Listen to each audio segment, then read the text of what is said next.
Muita gente conhece ele como o pai das relações públicas, mas sabe, isso nem chega perto de descrever o impacto que esse homem teve. Hoje a gente vai mergulhar na história de Edward Bernays, a pessoa que pegou as ideias do tio dele, ninguém menos que Sigmund Freud, e usou essas ideias para moldar não só o que a gente compra, mas o jeito que a gente pensa. Para a gente começar, fica aqui uma pergunta.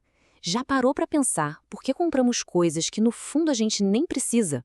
A resposta para isso nos leva direto a um homem que entendeu como usar nossos desejos mais escondidos, mais inconscientes, para vender de tudo, de cigarros a presidentes.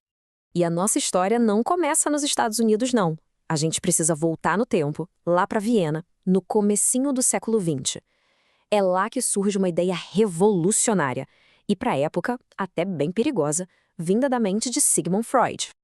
A teoria central do Freud era a seguinte: por baixo da nossa camada de gente racional, existem forças poderosíssimas, instintivas. Ele acreditava que se essas forças não fossem controladas, elas poderiam levar as pessoas e a sociedade toda para o caos. Uma ideia que, claro, assustou a elite de Viena, mas que logo logo seria vista como uma baita oportunidade do outro lado do oceano.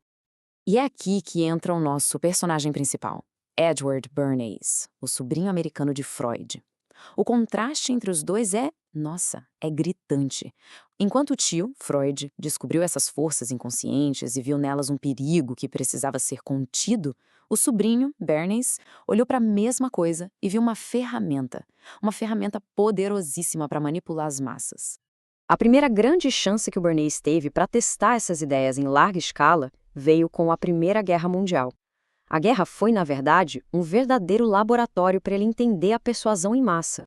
Ele foi trabalhar para o governo americano e o sucesso que ele teve em vender a guerra para a população como uma luta pela democracia foi, assim, uma coisa espantosa. Ele viu ali, na prática, como slogans e propaganda podiam mobilizar milhões de pessoas. Aquilo plantou uma sementinha na cabeça dele. E essa aqui foi a conclusão que mudou tudo. Quando ele voltou da Conferência de Paz de Paris, ele teve um estalo.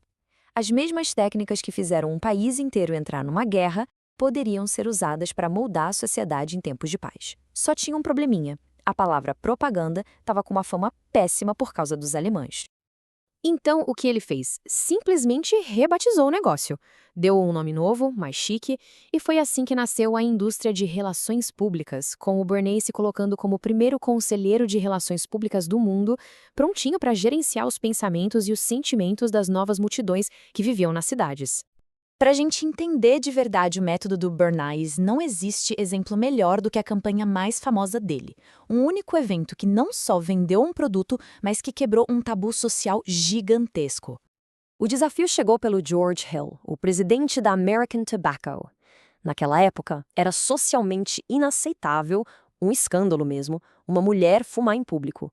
E o Hill queria que o Bernays mudasse isso. Simples assim. E aqui está a genialidade sombria da estratégia dele. Ele não fez um anúncio óbvio. Não, ele foi muito mais fundo. Primeiro, ele consultou um psicanalista que confirmou o palpite dele. Para o inconsciente, o cigarro era um símbolo do poder masculino. Então, o pulo do gato seria associar o ato de fumar a um desafio a esse poder. Para isso, ele armou um evento público, convencendo umas moças da alta sociedade a acenderem cigarros de forma bem dramática durante a famosa Parada de Páscoa de Nova York. E ele deu para a imprensa a frase perfeita: tochas da liberdade. Olha que sacada. Ele ligou o ato de fumar não a um vício, mas à emancipação feminina, à liberdade.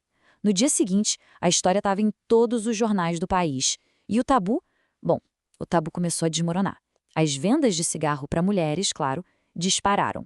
O sucesso das tochas da liberdade foi só o comecinho.